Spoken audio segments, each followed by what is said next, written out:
I want to share a story with you about a listing that recently sold.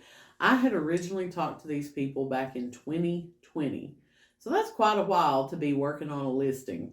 But they had called me. I was actually on vacation when they contacted me, and we worked it out that I actually went out to their home the day I returned from vacation. So we drove 8 hours back from the beach. I had to change clothes, get myself together, and then drive over to meet with these people. And they were very interested in selling the home. We were looking at comps, talking about things maybe that they would want to do to the home. They used it as a vacation home, but they had put it out on short term rental for several years. So there were some minor things that they may want to do. Well, they opted not to sell that year.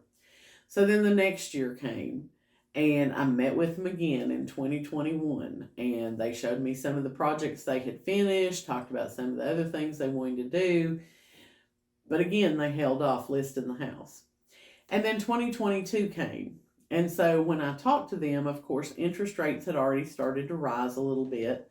And we had seen a little slowdown in the market for this particular type of home. But they had a couple of other projects that they wanted to do. They ended up, again, holding off to list. So this year, 2023, I got the call and they were ready.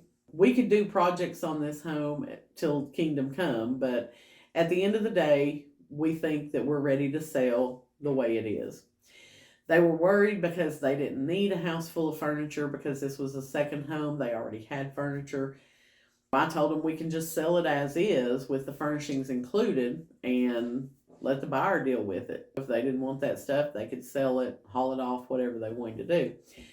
So we made some minor adjustments to the staging of the home. We got the professional photographer in there, and within 60 days, we had it under contract and closed.